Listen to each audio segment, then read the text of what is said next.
Hi everyone. आज के video में देखेंगे सोशियोलॉजी पेपर 2 का टॉप 60 टॉपिक वाइज एमसीक्यू जो बिहार स्टेट और बीपीएससी 3.0 के लिए अत्यंत महत्वपूर्ण है। आज का जो टॉपिक है समुदाय और समिति और ग्रामीण और शहरी समाज। ये दो टॉपिक आज के वीडियो में कंप्लीट किया जाएगा जो आपके एग्जाम के लिए काफ़ी ज़्यादा इंपॉर्टेंट होने वाला है। तो चलिए शुरू करते हैं आज का पहला क्वेश्चन। लेकिन उससे पहले आपको बता दें कि अगर अभी तक आपने कुछ भी कंप्लीट नहीं किया है तो सिर्फ 8 से 10 दिनों में कैसे आप पेपर क्वालिफाई कर सकते हो, किस टॉपिक को ज़्यादा पढ़ना है, कौन से एमसीक्यू सबसे पहले आपको अटेम्प्ट करने हैं जिससे आपका पेपर में क्वेश्चन देखने को मिल सके, सब कुछ गाइड किया जाएगा सिर्फ 251 में, जिसके अंदर आपको 1000 प्लस क्वेश्चन आंसर और आसान भाषा में व्याख्या सहित मिलेगा। Most important NCERT chapter wise class 11-12 का और सबसे इम्पोर्टेंट सीरीज जो अभी आपको चलाई जा रही है top 60 top 30 question topic wise, ये सब कुछ मिलेगा सिर्फ 251 रुपीज़ में और साथ में प्रीवियस ईयर क्वेश्चन, जिससे आपको आइडिया लग सकता है कैसे सवाल आपके एग्जाम में पूछे जाते हैं। और प्रीवियस ईयर क्वेश्चन जरूर करके जाना, चाहे आप नोट्स लो या ना लो, लेकिन प्रीवियस ईयर क्वेश्चन जरूर देखना, क्योंकि प्रीवियस ईयर क्वेश्चन से आने वाले एग्जाम में कुछ क्वेश्चन आपको सेम देखने को मिलता है और पैटर्न भी सेम रहता है। इसलिए मैं आपको बार बार कहता हूँ, previous year question is most important in for exam. तो इसलिए बिहार स्टेट का हो चाहे बीपीएससी हो, दोनों का प्रीवियस ईयर क्वेश्चन आप जरूर देखना। लेने के लिए आप मुझे इस नंबर पे व्हाट्सअप कर सकते हो, साथ में आपको गाइड भी किया जाएगा कि कैसे आप शॉर्ट टर्म में पेपर क्वालिफाई कर सकते हो। सबसे पहले हम कम्युनिटी एंड कमिटी समुदाय और समिति का क्वेश्चन देखेंगे। उसके बाद हम ग्रामीण और शहरी समाजीकरण का क्वेश्चन देखेंगे। तो सबसे पहले स्टार्ट करते हैं समुदाय का पहला क्वेश्चन। पहला क्वेश्चन है समुदाय का मुख्य तत्व क्या होता है। पहला ऑप्शन है क्षेत्रीयता, जाति, आय, या ऑप्शन डी है शिक्षा। तो क्वेश्चन वन का जो राइट आंसर होगा ऑप्शन ई हो जाएगा क्षेत्रीयता। क्वेश्चन नंबर सेकंड, समुदाय किस पर आधारित होती है। ये सवाल आपके एग्जाम में पूछा हुआ सवाल है कि जो समुदाय है किस पर आधारित होती है। आम रुचियां और विश्वास पर, आर्थिक स्थिति, व्यवसाय, या ऑप्शन डी है राजनीतिक शक्ति। तो इसका राइट आंसर ऑप्शन ए हो जाएगा। क्वेश्चन थर्ड, गांव किस प्रकार का समुदाय होता है। ग्रामीण, शहरी, अर्ध शहरी, या ऑप्शन डी है उपनगरीय। तो काफी आसान क्वेश्चन है ग्रामीण। शहरी समुदाय की विशेषता क्या होती है। व्यक्तिगत स्वतंत्रता, एकता, कृषि कार्य, या ऑप्शन डी है सामूहिक जीवन। तो क्वेश्चन फोर का जो राइट आंसर होगा ऑप्शन ए हो जाएगा। अगला क्वेश्चन काफी इंपॉर्टेंट है, आपको बताना है कि जनजातीय समुदाय का प्रमुख तत्व किसे माना गया है। सामान्य भाषा, सामान्य क्षेत्र, सामान्य धर्म, या ऑप्शन डी है सामान्य इतिहास। तो क्वेश्चन फाइव का जो राइट आंसर होगा ऑप्शन बी हो जाएगा। क्वेश्चन नंबर सिक्स, आपको बताना है कि पारिवारिक समुदाय का मुख्य आधार क्या होता है। रक्त संबंध, क्षेत्रीयता, आर्थिक स्थिति, या ऑप्शन डी है शिक्षा। तो याद रखना, जो भी आपके परिवार में लोग रहते हैं, माता पिता भाई अंकल, आपका जो उनसे रिलेशन है वो ब्लड से रिलेशन होता है। आपका ब्लड काफ़ी हद तक सेम होने की चांसेस होती है, इसलिए कहा जाता है कि आप मेरे खून हो। इसलिए परिवार का समुदाय आपके रक्त संबंध से संबंध रखता है। Option A.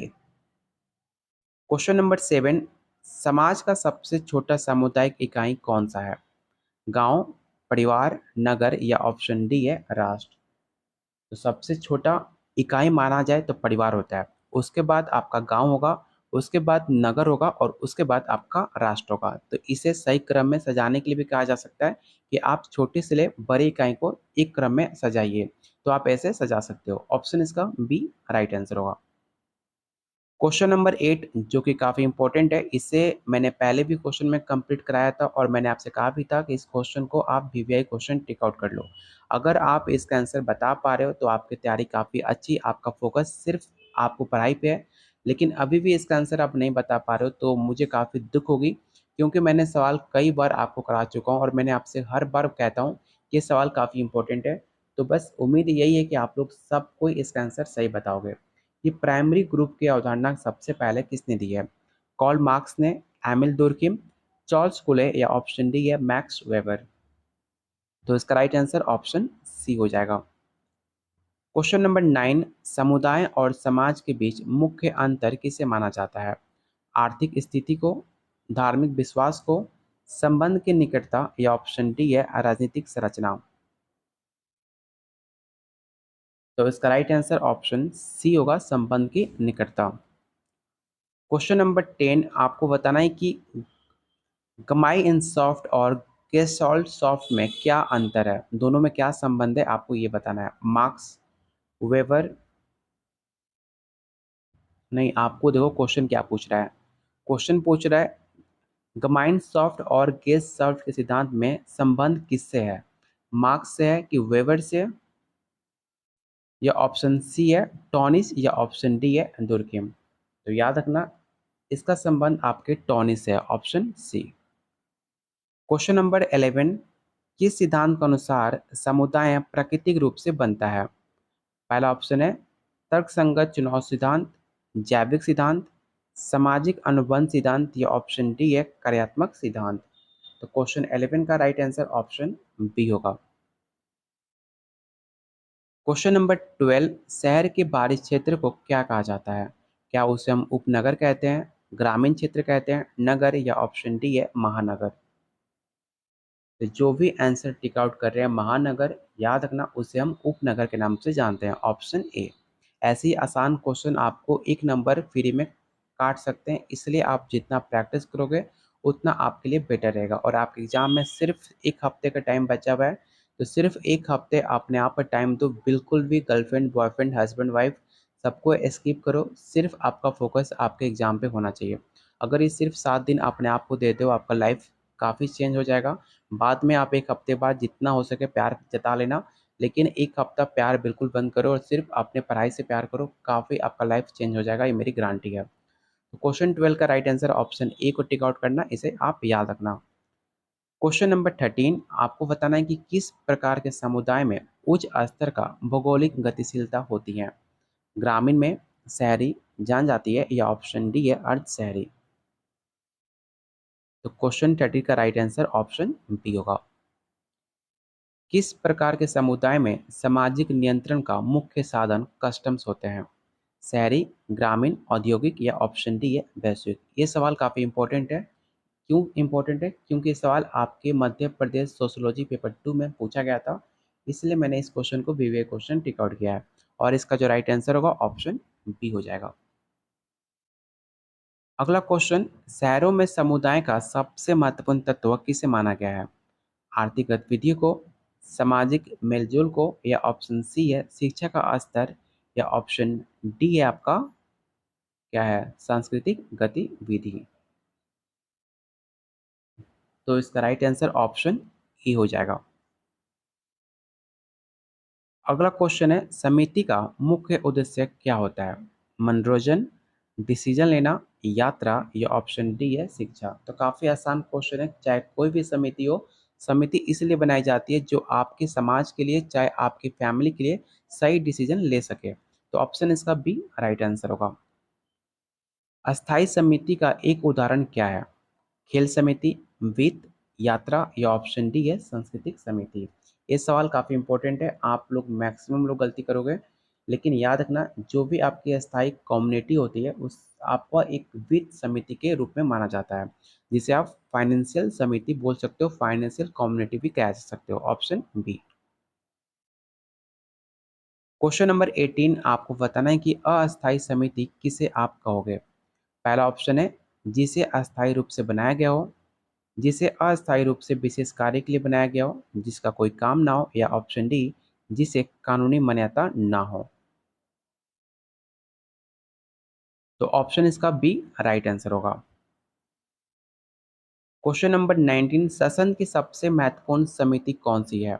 योजना, लेखा समिति, खेल समिति, या ऑप्शन डी है जनसंपर्क समिति। तो इसका राइट आंसर ऑप्शन बी हो जाएगा। अध्यक्ष का मुख्य कार्य क्या होता है? आपने देखा होगा हर पार्टी का एक अध्यक्ष होता है, चाहे बीजेपी हो, चाहे जदयू हो, चाहे आपका राजद, चाहे आपका कांग्रेस। तो जो उसके अध्यक्ष होते हैं उसका मुख्य कार्य क्या होता है, आपको ये बताना है।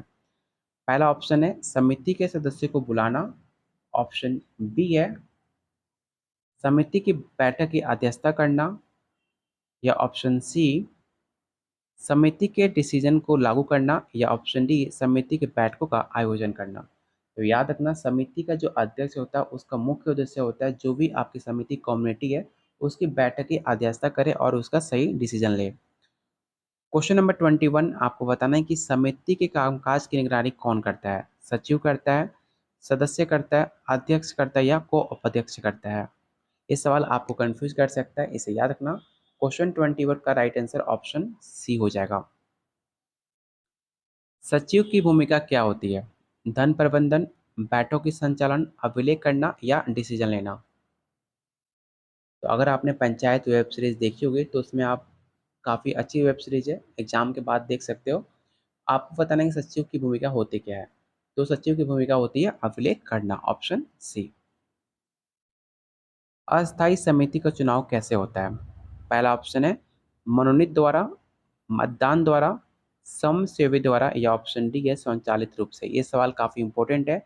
अगर ये सवाल आपके एग्जाम में पूछ ले जाए तो मैक्सिमम लोग इसे गलती कर दोगे, तो इसलिए याद रखना, जो आपका अस्थायी समिति का चुनाव मतदान द्वारा किया जाता है इसे आप याद रखना, ऑप्शन बी।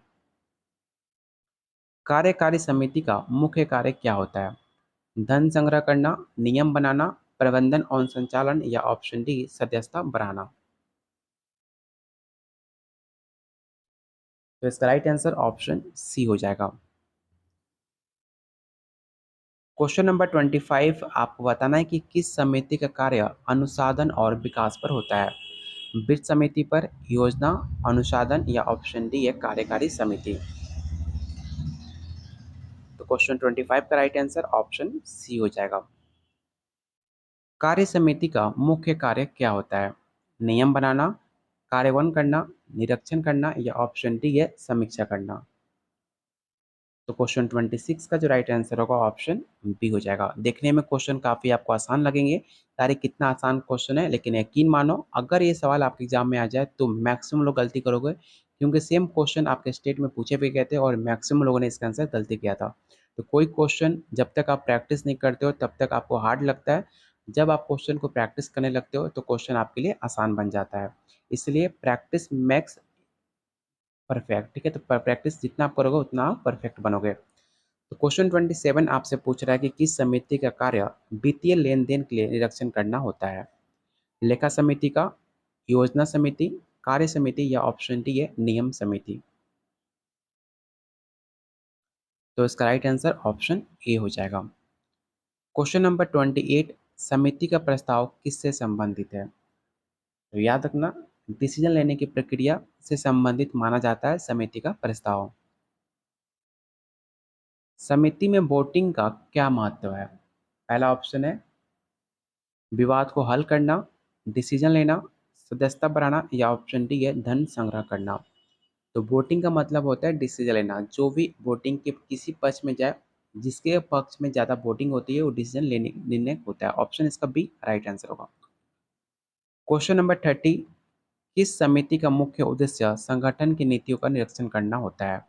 कार्य समिति की, योजना, निरीक्षण या ऑप्शन डी है लेखा समिति। तो क्वेश्चन 30 का जो राइट आंसर होगा ऑप्शन सी होगा निरीक्षण समिति।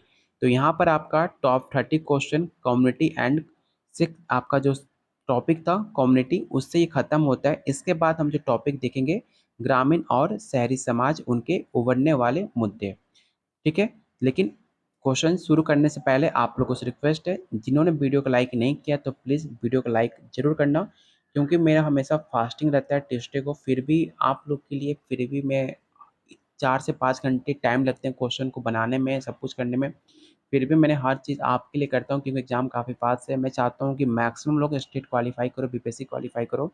तो बस इस एफर्ट के लिए वीडियो को लाइक ज़रूर करना। कम से कम जितने लोग वीडियो आप देखते हो सारे लोग वीडियो को लाइक ज़रूर करना, क्योंकि आप एक लाइक मेरे लिए काफ़ी मोटिवेशन काम करेगा आप लोग के लिए डेली ऐसी बेहतरीन एमसीक्यू लाने के लिए। और आप लोग अगली वीडियो किस टॉपिक पे देखना चाहते हो या फिर आप लोग मिक्स क्वेश्चन देखना चाहते हो, आप लोग कमेंट बॉक्स में बताना वीडियो ख़त्म होने के बाद कि आप लोग किस टॉपिक पे अगली वीडियो देखना चाहोगे या फिर मिक्स क्वेश्चन देखना चाहते हो कि सारे टॉपिक्स को मिक्स करके आपको प्रैक्टिस कराया जाए, जो आपके एग्जाम के लिए काफ़ी इंपॉर्टेंट हो सकता है। तो आपको डिसाइड करना है कि अगले वीडियो आपको किस पे देखना है। तब तक के लिए वीडियो को आप सब लोग लाइक कर दो। पहला क्वेश्चन है, भारत में ग्रामीण समाज का मुख्य आर्थिक आधार क्या है? उद्योग, कृषि, व्यापार या ऑप्शन डी है सेवा क्षेत्र। तो इसका राइट आंसर ऑप्शन बी होगा कृषि। क्वेश्चन नंबर सेकंड, शहरीकरण से उत्पन्न मुख्य समस्या कौन सी है? क्या वो बेरोजगारी है, साक्षरता है, जनसंख्या वृद्धि या ऑप्शन डी है प्रदूषण?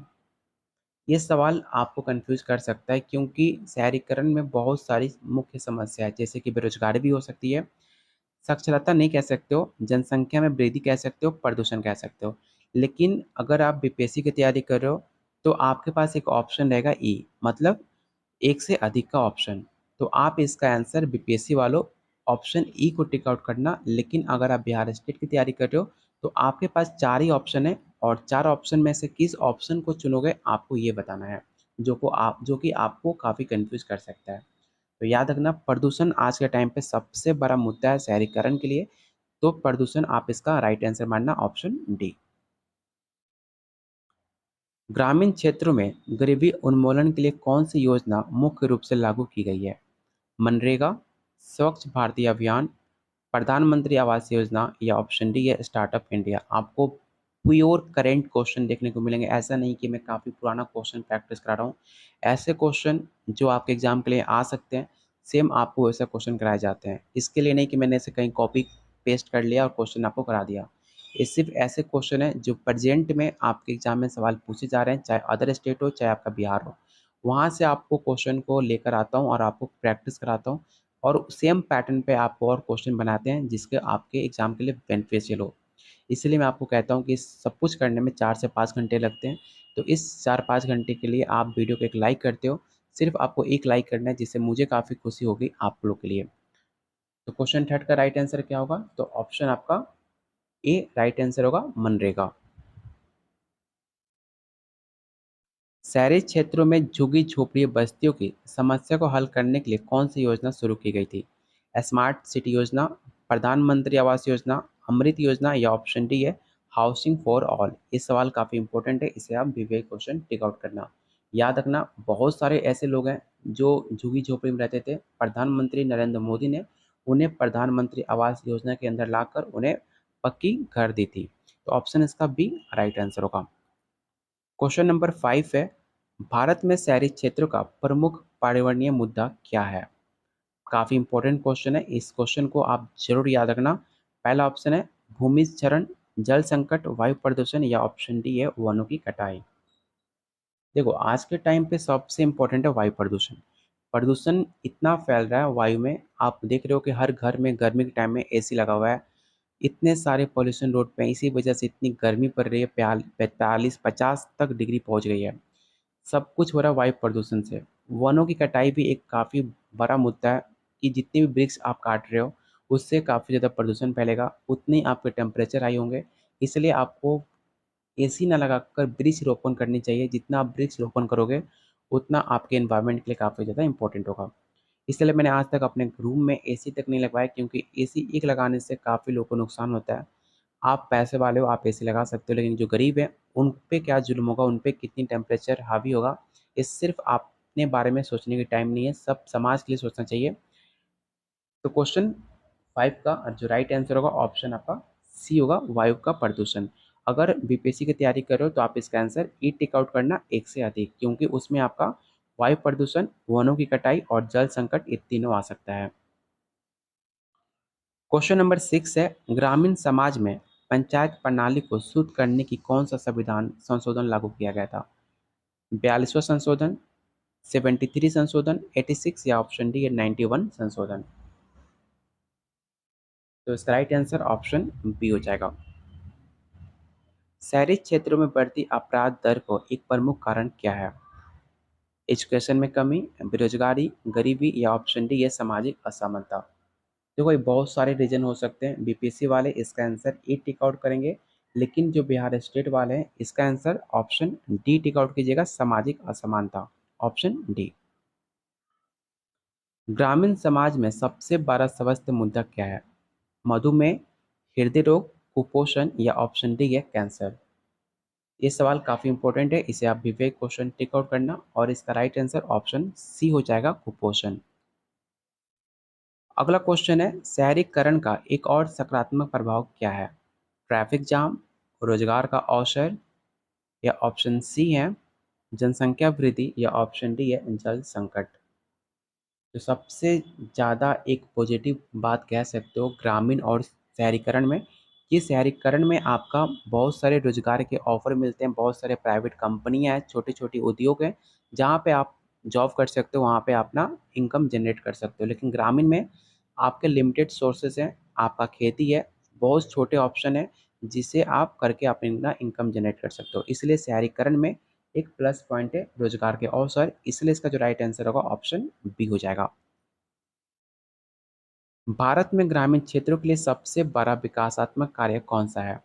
ग्रामीण विद्युतीकरण, ग्रामीण सड़कों का निर्माण, ग्रामीण स्वास्थ्य मिशन, या ऑप्शन डी है जल जीवन मिशन। तो इसका राइट आंसर ऑप्शन ए हो जाएगा। शहरीकरण के परिणाम स्वरूप कौन सी संस्कृति विकसित होती है? लोक संस्कृति, जनजातीय, लोकप्रिय, या ऑप्शन डी है मिश्रित संस्कृति। तो इसका राइट आंसर ऑप्शन डी होगा। ग्रामीण क्षेत्रों में शिक्षा के स्तर को बढ़ाने के लिए कौन सी योजना लागू की गई थी? ये सवाल मोस्ट इंपॉर्टेंट क्वेश्चन है, इसे तो आप रट्टा जरूर मार लेना। पहला ऑप्शन है सर्व शिक्षा अभियान, digital India, make in India, या ऑप्शन डी है आत्मनिर्भर भारत। तो क्वेश्चन 12 का जो राइट आंसर होगा ऑप्शन ए हो जाएगा, सर्व शिक्षा अभियान। नई एजुकेशन नियम पॉलिसी कब आई थी? तो 2020 में आई थी, इसे भी आप याद रखना कि नई एजुकेशन पॉलिसी एनईपी 2020 में लाई गई थी आपके प्रधानमंत्री नरेंद्र मोदी द्वारा। क्वेश्चन नंबर 13 है, शहरी समाज में सामाजिक विभाजन का एक प्रमुख कारण क्या है? भाषा, धर्म, जाति, या ऑप्शन डी है धार्मिक असमानता। तो इसका राइट आंसर ऑप्शन डी हो जाएगा।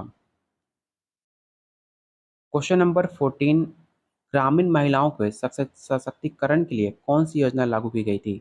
सुकन्या समृद्धि योजना, उज्जवल योजना, बेटी बचाओ बेटी पढ़ाओ, या ऑप्शन डी है महिला शक्ति केंद्र। आज के टाइम पे बेटी बचाओ बेटी पढ़ाओ नहीं है, आज के टाइम पे जितना मैं देखता हूँ बेटी बचाओ और रील बनाओ ऐसे ट्रेंड किए जाते हैं, जो कि सही भी है कुछ गलत भी है, हर किसी की अपनी सोच हो सकती है। तो आपको बताना है क्वेश्चन 14 का राइट आंसर क्या होगा। तो याद रखना इसका राइट आंसर ऑप्शन सी होगा, बेटी बचाओ बेटी पढ़ाओ। ये सवाल काफ़ी इंपॉर्टेंट है, इसे आप याद रखना। शहरी क्षेत्रों में जल संकट का मुख्य कारण किसे माना जाता है? जलवायु परिवर्तन, जल संचयन में कमी, जल प्रदूषण, या ऑप्शन डी सभी विकल्प सही हैं। तो इसका राइट आंसर ऑप्शन डी होगा, सभी विकल्प सही हैं। ग्रामीण समाज में खेती की समस्या को हल करने की कौन सी तकनीक काफ़ी उपयोगी है? जैविक खेती, रासायनिक, पारंपरिक खेती, या ऑप्शन डी है इनमें से कोई नहीं। तो आज के टाइम पे सबसे इफेक्टिव टेक्निक मानी जाती है जैविक खेती को, तो ऑप्शन इसका ए राइट आंसर होगा। शहरी क्षेत्रों में सबसे बड़ा यातायात मुद्दा क्या है? सड़क दुर्घटनाएं, सार्वजनिक परिवहन में कमी, ट्रैफिक जाम, या ऑप्शन डी है पैदल यात्रियों की सुरक्षा। तो आज के टाइम पे चाहे शहर हो चाहे गांव हो, आज का गांव में भी ट्रैफिक लगना चालू हो गया है, लेकिन ट्रैफिक जाम सारे क्षेत्रों के लिए सबसे ज़्यादा बहुत बड़ा मुद्दा है। इसे कैसे ख़त्म किया जाए, चाहे आप दिल्ली देख लो, बेंगलोर देख लो, मुंबई देख लो, यहाँ से सिर्फ ट्रैफिक से लोग 2 से 3 घंटे लेट हो जाते हैं। उनका अगर टाइमिंग है किसी भी ऑफिस का 9 बजे या 10 बजे, तो उनको 2 से 3 घंटे पहले निकलने होते हैं, क्योंकि उनको ट्रैफिक में 2 से 3 घंटे समय बिताने पड़ते हैं। अगला क्वेश्चन है, ग्रामीण समाज में आर्थिक सुधार के लिए किस योजना का मुख्य रूप से उपयोग किया जाता है? पहला ऑप्शन है मुद्रा योजना, जन धन योजना, स्टार्टअप इंडिया, या ऑप्शन डी है मेक इन इंडिया। ये सारे ऐसे क्वेश्चन हैं जो आपके एग्जाम में आने के चांसेस काफ़ी ज़्यादा है, क्योंकि सवाल काफ़ी ट्रेंडिंग में रहते हैं आजकल आने वाले एग्जाम में। तो क्वेश्चन 80 का जो राइट आंसर होगा ऑप्शन ए हो जाएगा। शहरी समाज में वायु प्रदूषण के नियंत्रण के लिए कौन सा उपाय सबसे इफेक्टिव है? वृक्षारोपण, सार्वजनिक परिवहन का उपयोग, इलेक्ट्रिक वाहनों का उपयोग, या सभी विकल्प सही हैं। तो क्वेश्चन 19 का जो राइट आंसर होगा ऑप्शन डी होगा, ऑल ऑफ दिस। ग्रामीण क्षेत्रों में सामाजिक बंधनों का मुख्य आधार क्या है? धर्म, जाति, परिवार, या ऑप्शन डी है शिक्षा। तो इसका राइट आंसर ऑप्शन सी हो जाएगा। शहरीकरण में उत्पन्न जल संकट का समाधान क्या है? पहला ऑप्शन है वर्षा जल का संचयन, नदियों का पुनर्जीवन, जल प्रबंधन या ऑप्शन डी है सभी विकल्प सही हैं। तो जो भी आजकल शहरीकरण में आपको जल का प्रॉब्लम देखने को मिल रहा है, चाहे आपका कल का पानी भागना, आजकल तो कल देखने को मिलता भी नहीं है, तो उसके मेन रीज़न है आपका वर्षा जल। जो वर्षा होती है उस जल को सेव किया जाए, जो छोटी-मोटी नदी हैं उसको फिर से जीवित किया जाए, जल को प्रबंधन किया जाए, इसलिए इसका जो राइट आंसर होगा ऑप्शन डी होगा। क्वेश्चन नंबर 22 है, ग्रामीण क्षेत्रों में प्रवासन का मुख्य कारण क्या है? आज का पहला क्वेश्चन है इसका। पहला ऑप्शन है रोजगार की कमी, शिक्षा कमी, स्वास्थ्य सेवाओं की कमी या ऑप्शन डी सभी विकल्प सही हैं। तो इसका राइट आंसर ऑप्शन डी हो जाएगा, ऑल ऑफ दिस। शहरी समाज में सबसे बड़ी स्वास्थ्य समस्या क्या है? मोटापा, मधुमेह, हृदय रोग या ऑप्शन डी या प्रदूषण जनित रोग। देखो, कहने को तो आप कह सकते हो कि जो भी टाउन है, सबसे ज़्यादा रोग होते हैं आपके प्रदूषण से। लेकिन आजकल आपने देखा होगा हार्ट अटैक आजकल ज़्यादा आ रहे हैं, चाहे आप कम एज के हो, चाहे मैक्सिमम लोग हो। सब कुछ के पीछे रीज़न माना जाता है प्रदूषण। प्रदूषण इंसान को बहुत बड़ी बीमारी में ला सकता है, इसलिए आपको हमेशा मास्क यूज़ करना चाहिए पॉल्यूशन वाले शहर जगह में। तो इसका राइट आंसर ऑप्शन डी हो जाएगा। ग्रामीण समाज में शिक्षा की गुणवत्ता बढ़ाने के लिए कौन सी योजना काफ़ी महत्वपूर्ण है? मिड डे मील योजना, सर्व शिक्षा अभियान, राष्ट्रीय माध्यमिका शिक्षा या डिजिटल इंडिया। आपको बताना है कमेंट बॉक्स में कि आपके स्कूल में, जो सरकारी स्कूल है बिहार में, उसमें कौन सी योजना चालू चालू की गई है? मिड डे मील योजना या सर्व शिक्षा अभियान या राष्ट्रीय माध्यमिका शिक्षा अभियान। ये तीन ऑप्शन में से आपको बताना है कि कौन सा योजना अभी बिहार स्कूल में चालू की गई है और जो अभी करंट में रनिंग चलाई जा रही है। आपको कमेंट बॉक्स में सारे लोगों को आंसर बताना है। तो क्वेश्चन 24 का जो राइट आंसर होगा ऑप्शन बी हो जाएगा। शहरी समाज में मनोरंजन का मुख्य साधन क्या है? सिनेमा, मॉल, रेस्टोरेंट या ऑप्शन डी है ऑल ऑफ दिस। तो बिल्कुल इसमें सोचने की बिल्कुल भी जरूरत नहीं है। रेस्टोरेंट, मॉल और सिनेमा सब कुछ इंपॉर्टेंट है। Option D. ग्रामीण क्षेत्रों में डिजिटल विभाजन को कम करने के लिए कौन सी योजना लागू की गई है? डिजिटल इंडिया, स्मार्ट सिटी योजना या ऑप्शन सी है मेक इन इंडिया या ऑप्शन डी है स्किल इंडिया। तो क्वेश्चन 26 का जो राइट आंसर होगा ऑप्शन ए हो जाएगा, डिजिटल इंडिया। शहरी क्षेत्रों में सामाजिक असमानता का मुख्य कारण क्या है? शिक्षा में कमी, आर्थिक विभाजन, जाति व्यवस्था या ऑप्शन डी है भाषा का भेदभाव। तो सबसे इम्पोर्टेंट है सामाजिक असमानता का आर्थिक विभाजन। कोई कोई इतना अमीर है और कोई काफ़ी गरीब है, जो कि काफ़ी मेजर डिफरेंस है आर्थिक विभाजन को लेकर, इसलिए सामाजिक असमानता आपको मुख्य रीजन माना जाता है शहरी क्षेत्रों में। तो ऑप्शन इसका बी राइट आंसर होगा। क्वेश्चन नंबर 28, ग्रामीण समाज में महिलाओं को स्थिति सुधारने के लिए कौन सी योजना महत्वपूर्ण है? महिला सशक्तिकरण केंद्र, उज्ज्वल योजना, सुकन्या समृद्धि योजना या ऑप्शन डी सभी विकल्प सही हैं। तो इसका राइट आंसर ऑप्शन डी होगा, सभी विकल्प सही हैं। शहरीकरण का सबसे अधिक इफेक्टिव क्षेत्र कौन सा है? कृषि, उद्योग, पर्यावरण या ऑप्शन डी है शिक्षा। तो इसका राइट आंसर होगा ऑप्शन सी, पर्यावरण आज के टाइम पे सबसे इफेक्टिव क्षेत्र हो चुका है शहरीकरण के लिए, इसलिए इसका राइट आंसर ऑप्शन सी होगा। और आज क्वेश्चन 30 से पहले आप लोगों से रिक्वेस्ट है, जिन्होंने अभी तक वीडियो को लाइक नहीं किया है, प्लीज़ वीडियो को लाइक और शेयर जरूर करना अपने दोस्तों में, अपने ग्रुप्स में, जिससे मुझे मोटिवेशन मिले आप लोग के लिए आने वाले वीडियो में और ज़्यादा मेहनत करने के लिए। अगले वीडियो किस टॉपिक पे देखना चाहते हो या फिर आप मिक्स क्वेश्चन देखना चाहते हो, वीडियो खत्म होने के बाद सारे लोग कमेंट बॉक्स में बताइएगा कि टॉपिक वाइज देखना चाहते हो या मिक्स क्वेश्चन देखना चाहते हो। क्वेश्चन नंबर 30 है, ग्रामीण क्षेत्रों में आर्थिक विकास के लिए कौन सा उपाय सबसे इफेक्टिव है? कुटीर उद्योग का विकास, बड़े उद्योग का विकास, सभी क्षेत्र विकास या ऑप्शन डी आयात और निर्यात। तो इसका राइट आंसर ऑप्शन ए हो जाएगा, कुटीर उद्योग का विकास, ऑप्शन ए। तो ये रहा आज का टॉप 60 मोस्ट इंपॉर्टेंट क्वेश्चन, जो कि आज के वीडियो में हमने दो टॉपिक कवर किए। पहला ग्रामीण और शहरी समाज और दूसरा आपका कम्युनिटी एंड समुदाय, ठीक है, समिति और समुदाय। ये दो टॉपिक थे जो कि काफ़ी इंपॉर्टेंट थे आपके एग्जाम के लिए। तो आज के वीडियो में हमने दो टॉपिक कवर किया, तो वीडियो को लाइक और शेयर जरूर करना। अगर आपने पेड नोट्स अगर ले लिया है तो आप मुझे व्हाट्सअप करके आज का पीडीएफ आप ले लेना और इसे जमकर प्रैक्टिस करना, आपके एग्जाम के लिए काफ़ी ज़्यादा इंपॉर्टेंट है। अगर आपने अभी तक कुछ भी नहीं लिया है तो आप ले सकते हो सिर्फ 251, जो कि आपके पॉकेट मनी से काफ़ी कम रेट में है। इतने कम टाइम में आपको क्या पढ़ना है, किस टॉपिक पे ज़्यादा ध्यान देना है, आपको सब कुछ गाइड किया जाएगा। सिर्फ 251 में आपको पेपर को क्वालिफाई करने की जिम्मा मेरी हुई। आपको सब कुछ गाइड किया जाए कैसे आप शॉर्ट टर्म में पेपर क्वालिफाई कर सकते हो। लेने के लिए आप मुझे इस नंबर पे व्हाट्सएप कर सकते हो, बाकी डिटेल्स आपको यहाँ पर शेयर कर दी जाएगी। मिलते हैं बहुत जल्द अगले वीडियो में, तब तक के लिए वीडियो को लाइक करो और शेयर जरूर करना।